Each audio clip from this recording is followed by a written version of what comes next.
these Zoom calls without the ring light. I'm just like, no, you need to step it up. Nah, I got it. You know what I'm saying? I had to go. No, I got it though. I got it. That's nice. Well, I'm so glad to have you on this call. I'm Tracy Mitchell, VA from This Is 50, and I'm looking forward to this interview. Let's get into it. So how was your day? Man, it was well. You know what I'm saying? Trying to get ready for the interview right now. So, just busy. You know, How has this year been treating you so far? I see you've been grinding with the music. Yes, ma'am. I've been doing that. You know what I'm saying? Trying to make my way with it. Trying to, make some progress, not stay stagnant. You know what I'm saying? Do what I can. You know, shout out to my team. So. Yes. So when I first got your press release, I was thinking like, this is a rapper. But once I opened the music, you sing it. Like you actually got a voice on you. What do you call yourself? Well, I call myself Leon, Stonerfirm, but the brand is just Stonerfirm. That's the brand. But my name is Leon. Leon's my real name. I keep everything original. You know what I'm saying? So I don't try to go too far with nothing. Leon, that's me. You know what I'm saying? So that's it. Yeah, I was wondering, like, did you drop the Stonerfirm? Like, what is the brand Stonerfirm? Get into that. Man, my brand Stonerfirm is just more so, how can I say this? Like, there's something I'm trying to push away from Leon. You know what I'm saying? So like one day I just want to be able to work the brand without my face. You know what I'm saying? You know, just how Cookies, Backwoods, those brands, like they don't have a face. Like you don't know who it is. You know what I'm saying? Just team. So that's how I want to build my brand, you know what I'm saying, collectively. So, you know what I'm saying? So I'm just working to do that, you know what I'm saying? So, but if you're not showing the face, how would that work with the music? You said what? If you're not showing your face, then how would you work with the music? Oh, well, I'm showing my face right now, doing the underground stage, me on Rise and all that. But I don't want to get to a point where, like, you know how some people just look at weed, smoking and all that. I don't want to get to a point where that's hindering me. You know what I'm saying? Like, I just want it to be another avenue for me. Like, I do have my brand name to where I want to sign artists under, you know, and stuff like that. But other than that, like, the Stonerfirm is just, like I said, just really a clothing line, a brand. That's what I really want it to be. That's my goal for it to be right now. You know, so I'm just pimping my music and pimping my face right now to get it where it needs to be. Yep. Yes, you just happen to do music. So I can definitely tell you're a businessman. When did this come into your life? I see you had a tough upbringing, but now you seem like everything is solid. You have a good head on your shoulders and you're taking the business serious. Like, tell me how you transitioned from that life to now. Well, for anyone that's in it or has been in it, that's familiar with that lifestyle, I'm getting away from it. I have gotten away from it. It takes a lot of work, a lot of dedication towards what you want to do. And I had to just be patient with what I want to do when it comes to my dreams, my ideas, everything as an artist. And first of all, I had to really want to be better as a man. You know what I'm saying? So yeah, I want to be an artist, but first I had to better myself as a man. You know what I'm saying? What was that moment where you just woke up and was like, I need to better myself and my surroundings? Well, I grew up early, you know what I'm saying? So my mother was on drugs, stuff like that. So that was one situation, me just wanting better for myself and my family. But man, in my right mind, I should say, when I got in college, I just, you know what I'm saying, really just took control of my destiny. Was tired of just going through the motion of what I was doing in school, playing football and all that. So I just really just took time to just learn me, myself, you know what I'm saying? And just did that. That's dope. You from Memphis, Tennessee, correct? Yeah, I'm from Memphis, Tennessee. That's the same place Moneybagg Yo's from. Yeah, Moneybagg is from there. Shout out to him. Shout out to the whole CMG. Yes, ma'am. Yes, well, today we're celebrating. You got a song with Big Homiie G and you got Black Blues. I liked both of those tracks. Big Homiie is a member of Moneybagg Yo's Bread Gang?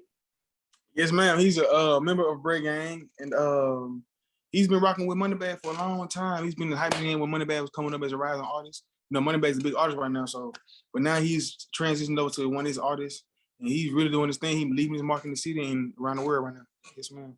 Yes. How did you come across working with him? How did that come about? Well, I've ran across him many times before the music. So when it comes to that, but you know, timing is everything. You know what I'm saying? So with that being said, shout out to DJ Larry. I met with him a few times just on some personal level things. But OG Unc is the one who connected me with Big Homiie. And we just, like, we met in the studio. We talked about 2-3 hours before we even laid the track. You know what I'm saying? So we did that, got some stuff laid out. and we just made it happen. It was real simple. Like, it wasn't hard at all. Like, once I first met him, I told him I was gonna do a song with him. He wasn't big at all at this time. It was just me just feeling the vibe. Like, I know I'm gonna do a song with this guy. You know what I'm saying? So me, chess moves with me. So that's how I felt. I've actually never heard of him, but I definitely heard of Moneybagg Yo. When it comes to the Tennessee music scene, like I'm from the DMV, so we have Wale. Wale is our biggest artist. Who would you say, like, for Tennessee, the artist that people look up to the most? I can give you more than one lane when it comes to that, but business wise, it was Young Dolphin. Break it down.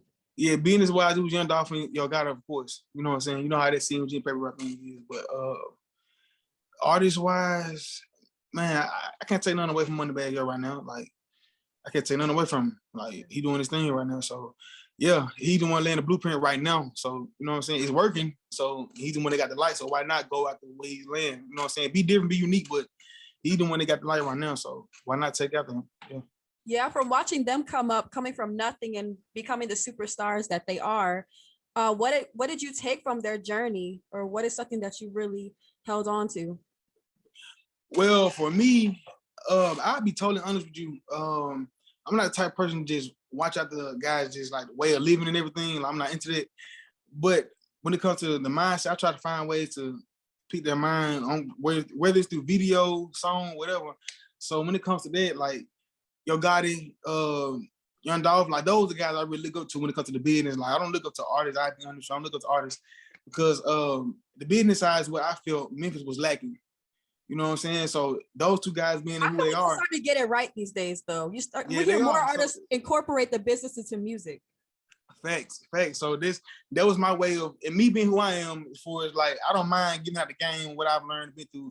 So like, I take after those guys, and I just like now, like, I help manage free thing with a free artist. So you know what I'm saying? So I give out what was working for me. Like, I don't mind, because I'll be honest, we have people in a position in Memphis that don't give out and reach out and give the game like the right way. It's just my honest opinion. You know what I'm saying? So I just want to be the guy that fit the board and just, man, yes, I got to make sure myself straight first, but I want to pull up. I want to reach down and pull them up, man. Real talk. That's what I want to do. That's how I'm building my brand, Stonerfirm. That's how I want to do it. That's dope to hear. And I'm glad you're focused on the business as well. I want to talk about Black Blues. I really like that track. Very great storytelling. I'm a sucker for a song with storytelling. I love it. And I was so tuned in. Let's talk about the creation behind it, the vision, and what mind frame were you in? Ooh, that's a good question too. It was a deep track, and you're being very transparent in it. Yes, like, of course, I'm talking about where I come from, my way of living and everything. But my motivation to people when they hear the song is to go get some money, like get out of your situation. You know what I'm saying? So that's the message. The place I was in, it was like I want to give you my story, but it's like I want to motivate you at the same time. And I'll be honest with you, like, artists might not tell you this, but when we're like, yes, we're chasing a certain glam, glitz and glam and all them come to this industry, but when we were writing our songs, man, like, it's a certain depression that we had to put ourselves in. You know what I'm saying? When we giving up our story and all that, like, it's a certain depression we put ourselves in. Like, I'll be honest with you. So like, I was in a depressed state of mind, you know what I'm saying? Though I'm trying to fight this and that, but I had to put myself in a real depression to really get my story out, because I'm fighting to get away from it. So sometimes I lose sight of where I come from when it comes to that. You know what I'm saying? So it's just me, I just really want to give out where I come from, Block Blues. And I'm a rapper, yes, but Block Blues, like, I really come from that type of lifestyle. So it's like, I want to really like put my uniqueness on it without just putting so much trapness on it, without so much singing, everything. I just want to just try to just put my own twist to it. And that's funny that you say that, because a lot of artists do tap into a depression state, you know, whether they're drinking or they're just picking up whatever. What is your way of tapping into that emotion? Can you talk about your writing process?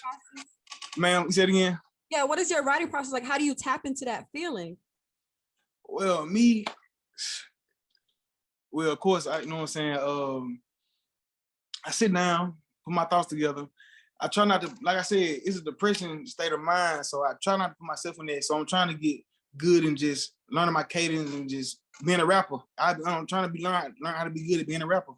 You know what I'm saying? But That's a hard question to answer. Like, but my writing process, man, I just sit down and just try to just tell my story and motivate myself as well. No cap, I motivate myself as well because I'm not the type of person to dwell on the past. So it'd be hard sometimes to tap into the past, but I know I got to. You know what I'm saying? So that's what I'm doing, man. Do you feel like you're still gonna be doing music about what you're talking about today, maybe 5 years from now? It's hard to answer that, but I'm gonna say yes because I'm a vessel when it comes to life. You know what I'm saying? So it's some people that I feel like I'd be selfish not to talk about it. You know what I'm saying? Because it's people that's going through what I've been through, going where I'm going, and all type of things. So I know I have to learn how to be relatable to those people. You know what I'm saying? And also it sells. You know what I'm saying? So I gotta get out of that mindset of depression and all that and learn how to balance myself out to push out what I need to push out to make everybody happy and also myself. You know what I'm saying? So Do you have a lot of people looking up to you or leaning on you, relying on you? Looking up to me, yes, for sure. And I know that, you know what I'm saying, just by what I wear, you know what I'm saying, how I talk, the moves I've made, you know what I'm saying? So I pay attention. I'm a very watchful person because I went on a label, so I'm very watchful. Like I practice that being watchful. So yes, I know people look up to me. It's a good thing though. You know what I'm saying? I had to learn how to stop telling people like, man, you trying to be like me.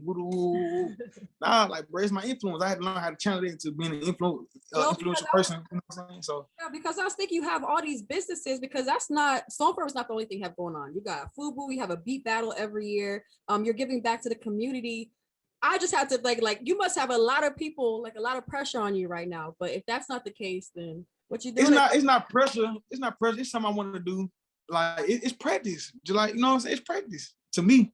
You know what I'm saying? So then also I'm learning how to be a worker, so I know how to lead. You know what I'm saying?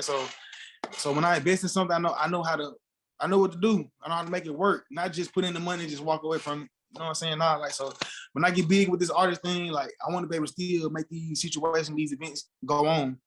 So I'm right now just building a team to make it still go on to put others on these platforms because I don't want to be selfish when I get my platform. I don't want to be selfish at all. Like I want to use those platforms to still bring people on, do what I got to do. Yeah, and still use my face to, you know what I'm saying? So yeah. You're definitely always trying to give back, and that's what I took from this conversation. Now, Fubu, that is dope. You're a brand ambassador for Fubu? Yes, I am. You know, so I literally just got the phone with them. You know what I'm saying? Talking about situations, but I'm a brand ambassador for them. They called me a year and a half ago. No, a year. I'm saying a year and a half ago because of the time it is right now. But they called me on New Year's, and like, man, we just had a whole conversation on New Year's, and then like they flew me out for New York Fashion Week, and we had an old deal with that. I stayed in a hotel Fubu. I was the first one to stay in it. You know what I'm saying? Right on. A hotel called Fubu? Hotel Fubu, yes. You know what I'm saying? I didn't know that existed.